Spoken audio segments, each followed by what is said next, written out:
কিসে রিজিক বাড়ে, কি করলে রিজিকে ভরপুর বারাকা হয়, রিজিকের চাবিকা ঠিক কোথায়, কোন পথে চললে রিজিকে ভরপুর বারাকা হবে, আমার জীবনে বরকত নেমে আসবে রিজিকে, এটা জানতে মনে যাচ্ছে না আমাদের? হ্যাঁ, কষ্ট হচ্ছে আপনাদের? কষ্ট হচ্ছে? তাহলে কি করলে রিজিকে ভরপুর বারাকা হয়, কি করলে আমার জীবনে ভরপুর বারাকা নেমে আসে, এই পয়েন্টটাতে আমরা একটু আলোকপাত করি। যেসব কাজ করলে আমাদের জীবনে রিজিকে আসমানি বারাকা নেমে আসবে, আমাদের রিজিকে আসমানি বারাকা নেমে আসুক, আমরা চাই কি চাই না? সবাই আমরা চাই নিশ্চয়ই। যে কাজ করলে রিজিকে আসমানি বারাকা আসে, এর এক নম্বর হচ্ছে তাকওয়াল্লাহ, আল্লাহর ভয়। আল্লাহ তাআলা বলছেন, ওয়া ইয়াত্তাকিল্লাহা ইয়াজআল লাহু মাখরাজা ওয়া ইয়ারযুকহু মিন হাইসু লা ইয়াহতাসিব। যে আল্লাহকে ভয় করে, যে আল্লাহ সচেতন, আল্লাহ তাকে মাখরাজ, মাখরাজ মানে কি জানেন? ওই যে এক্সিট লেখা না এদিকে, এই এক্সিটকে আরবিতে বলে মাখরাজ, মানে কোথাও আটকাবেন না, বের হওয়ার রাস্তা আছে, কোথাও আটকাবেন না, বের হওয়ার রাস্তা আল্লাহ তাআলা অ্যারেঞ্জ করে দিবেন। You will have the way out from crisis.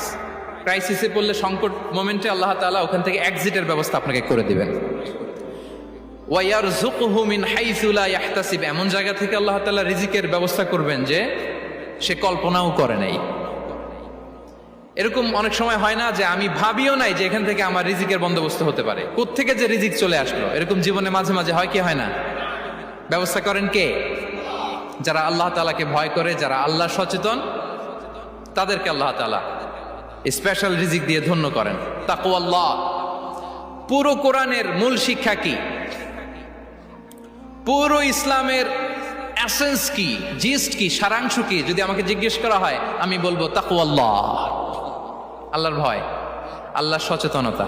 Allah is watching me, Allah is observing me. Allah তাআলা আমায় দেখছেন, আমি যাই করি না কেন, দরজা বন্ধ করে, জানালা বন্ধ করে, সব বন্ধ করেও যদি করি, পৃথিবীর সবার চোখ ফাঁকি দেয়া গেল, আল্লাহর চোখ ফাঁকি দেয়া যায়? পুলিশের চোখ ফাঁকি দেয়া যায়, সিকিউরিটির চোখ ফাঁকি দেওয়া যায়, আমার সাথে বন্ধুদের চোখ ফাঁকি দেওয়া যায়, ফাঁকি দেওয়া যায় না একটা মহান সত্তার চোখ। তিনি কে? এই যে সেন্সেশন, অনুভূতি, দিস ইজ তাকওয়া। এই অনুভূতিটার নামই হচ্ছে তাকওয়া, যে আমি যাই করি, যেভাবে করি, যখন করি, কেউ দেখে না, কিন্তু দেখে কে? কেউ যেটা দেখে না সেটা দেখে কে? দিস ইজ তাকওয়া। এই তাকওয়ার চর্চা যার মধ্যে আছে, তার রিজিকে বারাকা নেমে আসবে। আমরা যেন তাকওয়ার চর্চা করি, আমাদের ছেলে মেয়েদের জন্য এটা শেখাই যে কেউ দেখে না বাবা, কিন্তু আল্লাহ দেখে।